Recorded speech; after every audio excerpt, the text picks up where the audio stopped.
Well, IT players are really weighing in on what FY25 has in store for the sector. Meanwhile, another tech company has reported a disappointing set of numbers for the previous quarter, and that's HCLTech. It's missed analyst estimates on all accounts, revenue, margins, and net income as well. PAT and margins have declined on a quarter-on-quarter basis as well.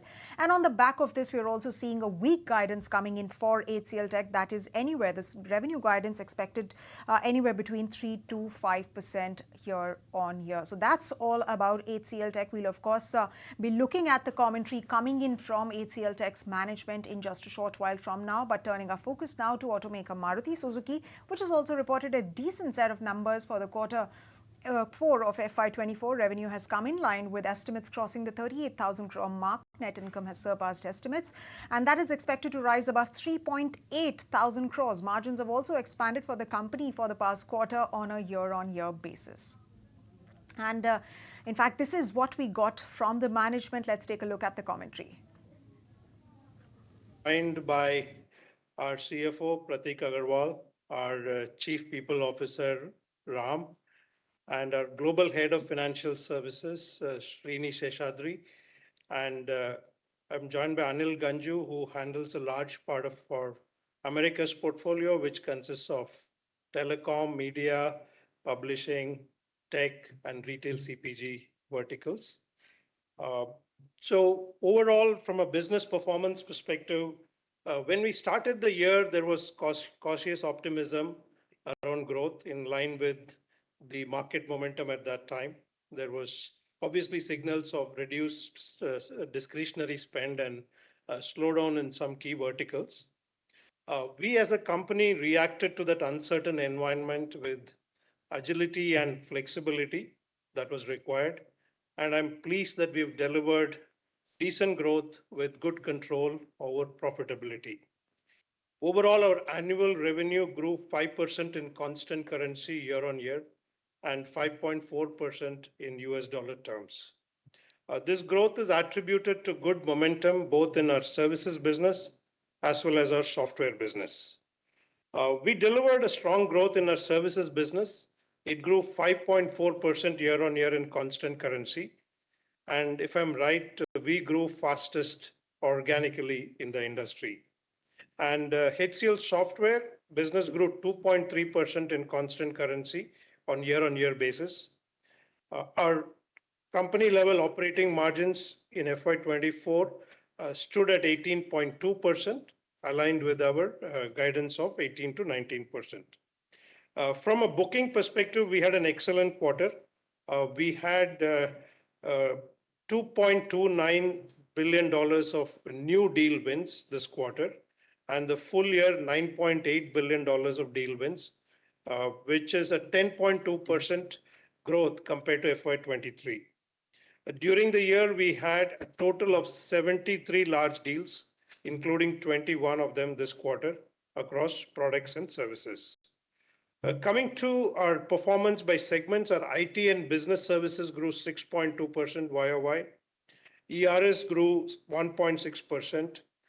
And the digital content in our growth grew 5.3% YOY, and it now contributes to 37.3% of our revenue. While there was notable growth across various digital business practices, the one that stood out during the year was cloud and cybersecurity.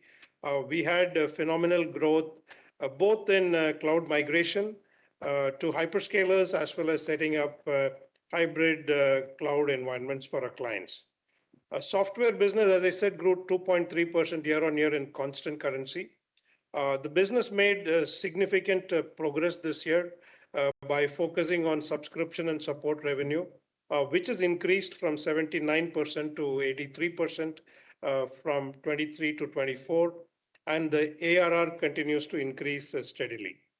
Now, coming to the verticals and geographies, our geography growth was led by Americas, the largest market for IT services, and for us, it grew at 6.8% year on year in constant currency, followed by Europe at 5.5%, and ROW, which declined 7.1% year on year in constant currency. Our top performing verticals were financial services, again, the largest vertical in terms of IT services spend. Our financial services grew at 12.1% year on year, and manufacturing grew 9.8. It was aided by ASAP acquisition as well. And retail CPG grew 8.2% year on year in constant currency. The second half of the year, the growth was dominated by the telecom vertical. And Srini and Anil will speak about the success and the state of the market in these two industries. Uh, Generally, we are seeing a lot of traction in AI and Gen AI related opportunities, where clients are looking for realistic and pragmatic benefits. We've had a good success in building a strong pipeline uh, because of the successful proof of concepts that we've done with various clients. We are also channeling our internal effort to get people trained on Gen AI to ensure that we are able to deliver the software development in the most efficient way possible. We also recently launched HCLTech's AI Force platform, a generative AI and automation platform that powers a dynamic suite of solutions designed to inject intelligence into every facet of software engineering workflows across development, testing, support, and maintenance. Our headcount continued to grow this year. We added 1,537 people and also added 12,141 freshers in FY21. Our people count at the end of the financial year stands at 227,481. Our attrition continued to trend in the right direction through the year. On an LTM basis, our IT services voluntary attrition is at 12.4%, probably one of the lowest in the industry. In terms of awards, we continue to win several awards from market analysts and advisors as a leader in many service areas. Notable ones beyond the areas we are well known for include SAP S4 HANA services, digital commerce, hybrid enterprise cloud services, where we were recently recognized by Avasant. Also, Ethisphere named HCLTech among the 2024 world's most ethical companies. MCSI ESG assessment kept us at a AA rating for a second consecutive year. And for a second year in a row, we are included in the S&P Global Sustainability Yearbook 2024. Looking ahead, our pipeline continues to grow and remains healthy. Our brand transformation efforts are now giving us the edge from being considered the best kept secret to the best in class service provider. HCLTech emerged as the fastest growing brand among the global top 10 IT services companies, according to 2024 Brand Finance report. And I do believe this helps us create greater momentum as we get into this year. Moving on, I believe FY25 would be another year of consolidation from both demand and supply side. Our revenue guidance for FY25, we are guiding for 3 to 5% growth on constant currency. And our guidance for operating margin is the same as last year, which is 18 to 19%. With that, I will request Pratik to share greater details on our financials. Over to you, Pratik. Thank you, CVK. Hello, everybody. Good evening, good morning, wherever in the world you are. So I'll cover the Q4 numbers very quickly and then go into the main part, which is the full year, financial year 24. For the quarter, the tech, and I will focus on the rupee numbers, given that we are an Indian company listed in India. So focusing on that, so those numbers will be a little different from the constant currency numbers that CVK called out. At a company level, HCLTech revenue came in at 28,499 crores, which is 7.1% growth on a year-on-year basis, obviously in rupee terms. Services revenue stood at 25,790 crores, which is increased 7.9%. Within that, ITBS, IT and Business Services, that grew at 8%, and ER&D went up by 7.4%. year-on-year. And HCL Software was up 0.8% for the quarter, year-on-year. At a company level, the EBITDA came in at 6,111 crores, which is 21.4% of the revenue. And on a year-on-year basis, that increased 4.2%. EBIT came in at 5,018 crores, which is 17.6% of the revenue and up 3.8% year-on-year. And profit after tax or net income came in at 3,986 crores, which is 14% of revenue. And that was up 0.1% year-on-year. So it's like EBITDA about 6,000 crores, EBIT of 5,000 crores, and net income of 4,000 crores for the quarter. Moving on to the full year numbers then, FY24. The full year revenue came in at 1,09,913 crores, which is a 8.3% year-on-year growth. And services within that came in at 98,730 crores, which is up 8.7%. Within the services, IT and business services took the lead by growing at 9.6% year-on-year, and ER&D was up 4.6%. And HCL Software for the full year was up at 5.2% year-on-year. For the full year, EBITDA is 24,200 crores, which is 22% of the revenue. And it is up 6.9% year-on-year. EBIT is at 20,000 crores, 20,027 to be precise, which is the 18.2% EBIT, which is increased 8.4% on a year-on-year basis. So we have crossed a significant milestone of 20,000 crores in the EBIT for the year. Net income, which is profit after tax, came in at 15,702 crores, which is at 14.3% of revenue, and an increase of 5.7% on a year-on-year basis.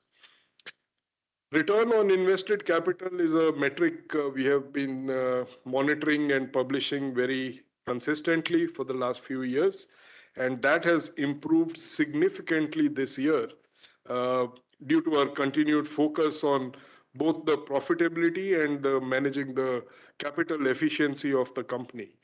The last 12 months return on invested capital, ROIC, stands at 33.8% for the company. And that is an increase of 341 basis points year-on-year, 3.4 percentage points. And services ROIC is at 41.6%, which is an increase of 4.3 percentage points on a year-on-year basis. And software came in at 16.5% ROIC. And driven by all the profitability metrics above, we also managed to reduce our DSO, days sales outstanding, including unbilled revenue. So the DSO now stands at 83 days, which is an improvement of 5 days on a year-on-year basis. In the March quarter last year, it was at 88 days, and now it is down to 83 days. And that has helped us demonstrate a very healthy cash conversion, operating cash flow of 22,448 crores, which is up 25% year-on-year, and free cash flow of 21,400 crores, which is up 31% year-on-year. And as a percentage of net income or profit after tax, the OCF is at 143% of the profit after tax, and free cash flow is 136% of the net income, respectively. And our balance sheet continues to strengthen. Gross cash at 3,390 million, $3.4 billion approximately, and net cash at $3.1 billion. So for the shareholders, that basically means last 12 months or the financial year diluted earnings per share came in at 57.86 rupees per share, which is an increase of 5.6% year on year. And the board has declared an interim dividend of 18 rupees for the quarter per share, the record date for which is 7th of May, and the payment date of the same shall be 15th of May 2024. That 18 rupees for the quarter brings the total for the year cumulatively to 52 rupees per share, and which is 90% of the EPS of 57.86.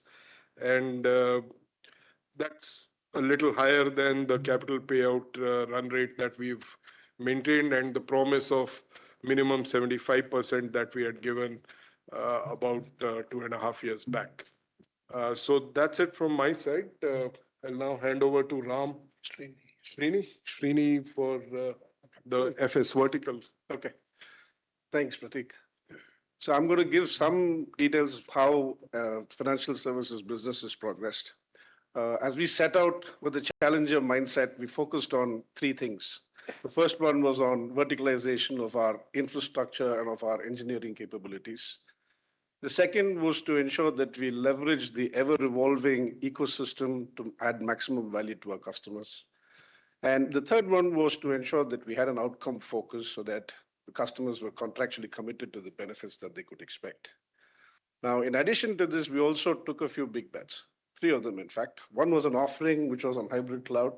CVK already spoke about how that has been one of the cornerstones of what's driven growth this year. The second thing was on a couple of groups of micro verticals. One was asset and wealth, and the other is insurance and retirements. Now, some of these have already borne a lot of fruit for us as the results have conveyed this year, and some we're developing traction, and hopefully that augurs well for the future. Now, this year, the focus on execution has reaped us very, very good dividends. The 12.1% growth this year is largely on the back of great execution of fairly complex projects that we have worked, largely in hybrid cloud, where we've made sure that the customers have benefited from our expertise in taking them to optimal solutions, whether it is on the colos that they've built or to take them to the hyperscalers based on what is best for business agility.